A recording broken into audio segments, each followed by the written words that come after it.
gracias por la invitación. Soy Patricia Rodríguez y el día de hoy vamos a platicar del manejo de enterobacterias resistentes a carbapenémicos y vamos a hablar un poco de Ceftazidima vivac-TAM. Bueno, esta es la declaratoria de interés para las presentaciones. Estas son unas opiniones expresadas del experto, así que se deslinda Pfizer de cualquier opinión personal. Estos son mis conflictos de interés. En la agenda del día de hoy vamos a ver un caso clínico, la evidencia científica de Ceftazidima vivac-TAM, las ventajas y desventajas en la aplicación clínica de Ceftazidima vivac-TAM frente a otros y las conclusiones. Bueno, este es un primer caso y vemos que es un hombre de 65 años, ingresó hace 16 días a su unidad COVID, desde hace 10 días se encuentra en ventilación mecánica. Esta es la tomografía de ingreso y vemos que en las últimas 24 horas ha tenido fiebre, incremento en los parámetros ventilatorios y criterios de neumonía asociada a la ventilación. ¿Qué es lo que tenemos que saber cuando nos enfrentamos a un paciente con infecciones asociadas a los cuidados de la salud y que lo tenemos que hacer de manera sistemática? Bueno, lo primero que tenemos que pensar es, este paciente con esta neumonía, ¿cuál es la microbiología de mi unidad hospitalaria y específicamente de mi terapia intensiva? ¿Qué estudios le voy a pedir para tener una aproximación microbiológica? Saber enviar estos cultivos y posiblemente estos cultivos tarden 24 horas, dependiendo de las pruebas que se hagan, 48 o incluso 72 horas. Antes de obtener el resultado, ¿qué debemos de considerar en este paciente, en este camino que nos va a llevar pues, a mayor éxito terapéutico? El paciente es obeso, tiene falla renal, el paciente tiene una neumonía, tiene una bacteriemia, tiene neumonía y bacteriemia. ¿Cómo voy a ajustar todas estas características del paciente con mi antibiograma? Y tener esquemas mucho más cortos de lo que aprendimos en las décadas pasadas. Hoy día sabemos que los esquemas cortos suelen no ofrecer, y está demostrado, desventajas en cuanto a mortalidad y sí ventajas en los eventos adversos y en la presión de selección bacteriana de nuestra unidad hospitalaria. Entonces, bueno, hay que recordar que la microbiología depende de cada centro, que ha habido un incremento en el consumo de antibióticos de amplio espectro posterior a el inicio de la pandemia. Esto ha incrementado la presión de selección, ha habido brotes hospitalarios en todas las partes del mundo y sabemos que por lo menos la resistencia es del 60 al 70% en enterobacterias, de un 10 a un 20% en enterobacterias son resistentes a carbapenémicos y el 40% de resistencia a carbapenémicos y cefalosporinas en Pseudomonas aeruginosa y Acinetobacter baumannii. Y entonces lo que vemos, pues sí, es este incremento muy importante posterior a COVID. ¿Qué es lo que tenemos que saber en nuestra unidad? Bueno, en una neumonía asociada a la ventilación, en mi unidad hospitalaria la mayor parte son por gram negativos. Si en su unidad hospitalaria son por gram positivos, la aproximación terapéutica debe ser otra. Y los gram negativos más frecuentemente, pero bueno, hay que considerar cada terapia, son enterobacterias, Klebsiella, E. coli, Pseudomonas aeruginosa y Acinetobacter baumannii. Puede haber ciertos centros donde tengan estenotrofumonas o burcordelia, eso depende de cada centro y ustedes lo deben de saber y tener con claridad de números para su aproximación terapéutica. Vemos que a las 24 horas tenemos este preliminar, el hemocultivo está pendiente, pero esto es de la trampa, y vemos que este es un bacilo gram negativo, fermentador de la lactosa, mucoso, y pues bueno, es una enterobacteria, ¿verdad? Es una Klebsiella y por morfología es una Klebsiella y en su centro, ¿qué pasa cuando tienen a las 24 horas una Klebsiella? ¿Cuál es su aproximación en una neumonía asociada a la ventilación? Piperacillina tazobactam, meropenem, meropenem más levofloxacino, Ceftazidima vivac-TAM, meropenem más caspofungina, colistina. No necesariamente estas son las combinaciones idóneas. Son los ejemplos de lo que hacen o se hace en algunas terapias y bueno, solo se los pongo para que ustedes vayan junto conmigo haciendo esta reflexión.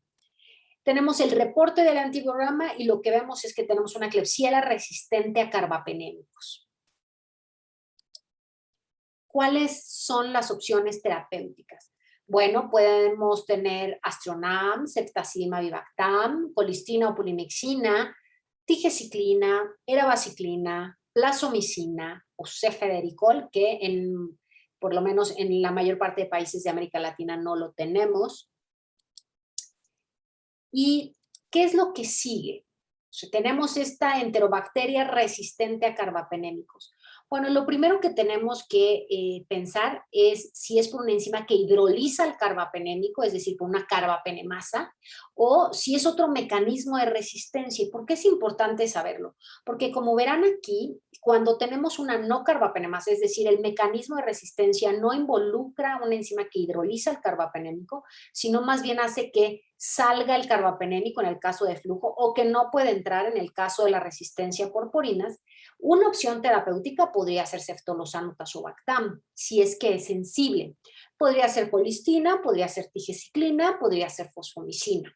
Si tiene una carbapenemasa del grupo A, nuestras opciones terapéuticas puede ser ceftazidima vivactam, puede ser colistina, puede ser tigeciclina, puede ser fosfomicina.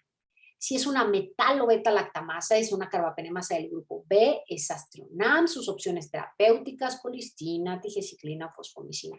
Y si es del grupo D, si es una OXA48, podría ser ceftazidima vivactam, pero si no, no la debemos usar porque ese paciente seguramente fallará y será no susceptible. Y nos queda colistina, tigeciclina y fosfomicina. ¿Por qué es importante saber esto? Porque hoy día tenemos nuevos antibióticos, pero son antibióticos que deben ser usados de manera adecuada de acuerdo al mecanismo de resistencia. ¿Qué podemos hacer en el laboratorio? Bueno, hay un test que se puede hacer muy fácil, que es el test de inhibición, que nos puede decir si este test es negativo, no tiene una carbapenemasa, o si este test es positivo, pues tiene una carbapenemasa. Es un test muy fácil de hacer, es muy poco costoso y no toma más de un par de horas. Para leerlo en realidad no tarda nada y para hacerlo, digamos, para la lectura sí tenemos que tener al menos 12 horas. Tenemos otras pruebas que son más rápidas. Podemos hacer este test de inhibición. Podemos hacer pruebas colorimétricas en el laboratorio. Si cambia a naranja es positivo o si no a rojo. Se pueden hacer film array, pruebas de biología molecular, ¿sí? Un PCR multiplex. Pero también ya tenemos lateral flow. Y vemos esta prueba en el extremo, que es como una prueba de embarazo, donde la C es control y tiene los 5 genes más frecuentes relacionados a carbapenemasas. Y entonces, si aquí pintara la K de KPC, pues yo esperaría que fuese sensible a ceftazidima vivactam. Ojo, una bacteria siempre puede tener varios mecanismos de resistencia, entonces si aquí me pinta la de KPC más la B de Nueva Delhi o la N de Nueva Delhi o BIM, pues entonces ceftazidima vivactam no va a servir del todo porque tiene varios mecanismos y para uno sirve, pero no para todos. Y esto hay que tenerlo en cuenta, ¿por qué? Porque hay que hacer el estudio tanto de la detección del mecanismo de resistencia como de la susceptibilidad del antibiótico que vamos a utilizar. ¿Cuáles son las opciones de tratamiento? Y hay una revisión del año pasado, está publicada en diciembre. Y bueno, una opción puede ser utilizar un doble carbapenémico, como si fuese una estrategia de kamikaze. Le ponemos ertapenem al paciente y digamos que todas las enzimas van por el ertapenem y el meropenem pudiese tener alguna actividad. Esta estrategia del doble carbapenémico, la mayor parte de pacientes en los estudios, que aparte son estudios retrospectivos, tenían un tercer fármaco, ya fuese colistina o tigeciclina. Entonces, es una estrategia que hay que tener en cuenta cuando no tenemos otras opciones pero que hay que saber que muchos de los pacientes que recibieron esta estrategia tenían un tercer fármaco. Cuando el MIC es menor a 64, podemos usar ceftazimab y Bactam siempre y cuando sea susceptible, o colistina o gentamicina si estos dos son susceptibles. Fosfomicina también se puede usar, 4 gramos cada 4 horas, o tigecyclina cuando la infección esté en abdomen. Monoterapia o biterapia. Hay algunos estudios que demuestran que los pacientes de score de PIT alto se benefician de biterapia y los pacientes que no tienen score de PIT tan alto puede ser suficiente, y sobre todo aquellos que tengan infección, ejemplo, en piel y tejidos blandos, pues de monoterapia. Bueno, ceftazimab y Bactam es el primer inhibidor de beta-lactamasa no beta-lactámico que está unido a una cefalosporina de tercera generación que sabemos que tiene actividad contra Pseudomonas aeruginosa. Está aprobado por FDA desde el 2015. Es un fármaco que actúa a tiempo por arriba de la MIC, entonces se aplica cada 8 horas con infusiones de 2 horas. ¿Sí? Tiene un volumen de distribución amplio. Tiene pocas interacciones y el ajuste renal es por eliminación. Lo que vieron en los estudios de fase 3 es que los pacientes que se ajustaba mucho la función renal, como estas tablas donde cuando tienen menos de 30 se baja a un cuarto de la dosis, pues los pacientes fallecían más. Así que les voy a presentar como una nueva estrategia de ajuste a la función renal. No hay datos de penetración a hueso o sistema nervioso central, sin embargo, ya se ha empezado a usar en reportes de casos donde no hay otras opciones terapéuticas. Bueno, el espectro de este antibiótico no sirve para las beta-lactamasas, ojo, no es la primera línea. Puede servir para las beta-lactamasas tipo AMC, y en realidad lo vamos a usar para aquellas enterobacterias o inclusive pseudomonas que el mecanismo de resistencia sea una enzima que hidroliza el carbapenémico del tipo KPC o que fuese una OXA48. Hay algunos reportes en Acinetobacter, pero no está aprobada para Acinetobacter. Los estudios con los que se aprobó ceftazimab y Bactam es el estudio REPRISE, que era infecciones urinarias, donde evidentemente aquí no era por germen y pues no mostró inferioridad contra el carbapenémico, contra imipenem. El estudio RECAPTURE, que fue de pielonefritis con cura también, y el estudio RECLAIM, de infección intraabdominal contra meropenem, y que tampoco tuvo nada de inferioridad y tuvieron curas pues, por arriba del 80 y 90%. Ojo, estos son los estudios fase 3, donde no entraban pacientes con bacterias extremadamente resistentes, sin embargo, posteriormente se aprueba para neumonía y ahí sí, ya entran pacientes con bacterias extremadamente resistentes. Y entonces vemos este estudio, Reproof, es de Lancet del 2018 y entraban pacientes con neumonía asociada a los cuidados de la salud, incluidas neumonías asociadas a la ventilación, y no había diferencias en la intención a tratar y les fue bien a los pacientes. Este es el primer estudio donde entran pacientes con bacterias resistentes. Entonces, bueno, solo para recordar, podemos usar ceftazidimab y Bactam cuando tengamos resistencia a carbapenémicos del grupo A, básicamente es donde lo podemos usar. En el grupo D de las OXA, siempre y cuando solo sean OXA48, que eso pues lo tenemos que ver por biología molecular, y no las podemos usar cuando las carbapenemasas sean del grupo de las metalo, ¿no? O si lo usamos porque tiene 2 mecanismos, pues nada más hay que saber que a ese paciente hay que darle pues otro fármaco que le sirva para ese mecanismo de resistencia expresado. Los puntos de corte, podemos ver que tenemos puntos de corte tanto de CLSI, que en general toda América Latina seguimos CLSI, que es como quien da los puntos de corte en Estados Unidos y a nivel internacional. tenemos puntos de corte tanto para disco como para microdilución, y vemos que en Europa, cuando tenemos, ¿cuál es la probabilidad de que sean susceptibles? Una Pseudomonas es del 92%, una E. coli es del 99% y una Klebsiella del 98%. Es decir, evidentemente va a variar de país a país de acuerdo a los mecanismos de resistencia. En el caso de Pseudomonas, en Estados Unidos es un poco más alto la proporción de resistencia por los mecanismos de resistencia que tienen. Esto es publicado en Antimicrobial Agents Chemotherapy en el 2019, y lo que se busca es estos pacientes que fallecieron más en la fase 3, pues darles más dosis de ceftazidimab y Avibactam, y el objetivo era alcanzar pues cura clínica en un modelo también con un objetivo de concentración de 8 miligramos. Y vemos como para una depuración de 31 a 50, antes la dosificación era 1000 más 250 de Avibactam cada 12 horas, y ahora queda eso mismo, pero cada 8 horas.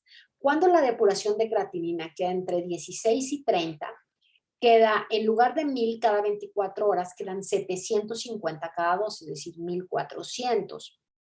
Cuando la depuración está entre 6 y 15, en lugar de que queden 500 cada 24 horas de ceftazima, quedan 750 más 187 de Avibactam cada 24 horas. Y cuando la depuración es menor a 6, vemos que en lugar de que quede cada 48 horas, queda cada 24 horas. Con este ajuste se alcanza en el 99% de las ocasiones el objetivo de concentración para alcanzar éxito terapéutico. El estudio CRACKLE es el estudio que compara ceftazidimab y Avibactam contra colistina, es decir, antibióticos que podemos usar cuando tenemos resistencia a carbapenémicos. Y podían entrar pacientes con bacteriemia o con infecciones respiratorias. Y vean esta gráfica, esto está publicado en Clinical Infectious Disease en el 2018, y vemos aquí cuál es la probabilidad de fallecer cuando usas ceftazidimab y Avibactam. Y aquí lo vemos en negro, esta es tu probabilidad de fallecer. Y cuando usas colistina, pues tu probabilidad de fallecer es mayor. Sabemos que colistina es un fármaco que se excreta, y el 75% va a las vías urinarias, y solo el 25% pues se va a distribuir en otras partes del cuerpo. Y bueno, es un fármaco que eso lo hace complicado en cuanto a la eficacia posiblemente en infecciones fuera de las vías urinarias. Esto está publicado por Ryan Shields, esto es del 2017, y comparan ceftazidimab y Avibactam contra cualquier comparador en pacientes que tengan resistencia a carbapenémicos por KPC, es decir, por el mecanismo del grupo A, es decir, servía ceftazidimab y Avibactam, y vemos cómo la probabilidad de alcanzar éxito terapéutico era del 85, y cuando usamos colistina más aminoglucósido 48, cuando usamos carbapenémico más colistina 40, y cuando usamos otros 37 con una P significativa. Es decir, pues sí, hubo una menor mortalidad en ceftazidimab y Avibactam. En este estudio retrospectivo, ya de ceftazidimab y Avibactam contra colistina en bacteriemia, esto es publicado este año, vemos 61 pacientes. Hubo un porcentaje bajo de pacientes que tuvieran metal o beta-lactamasas, es decir, este mecanismo de resistencia donde ceftazidimab y Avibactam no tiene actividad, solo fue el 12 al 14%. Ceftazidimab y Avibactam, hubo 32 pacientes, pero 20% lo combinaron con Astronam, seguramente por el mecanismo que les comento de metal o beta-lactamasas, y en colistina 29. La tasa de éxito clínico de ceftazidimab y Avibactam fue 46, y la tasa de éxito clínico en estos pacientes fue de 20% para colistina. Aquí lo vemos en la tabla, el éxito.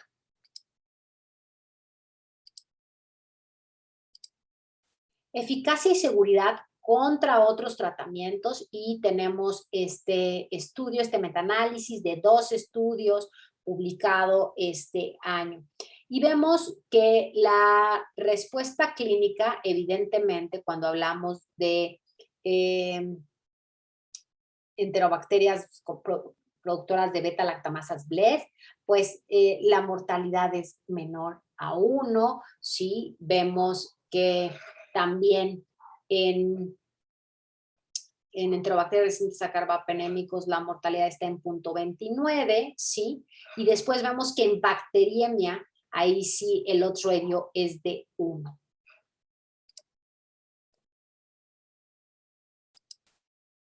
¿Qué ventajas entonces tenemos de ceftazidima vivactam? Es un inhibidor potente de las beta-lactamasas. Sirve, pero no para todas las clases, ¿sí? Puede tener actividad contra las BLES, pero es recomendable, pues ahí tenemos otras opciones terapéuticas. Está aprobado para neumonías, infecciones intraabdominales, infecciones urinarias. Se ha usado en reportes de caso en otros sitios, en pacientes que pues ya no tienen opciones terapéuticas. ¿Cuáles son las desventajas?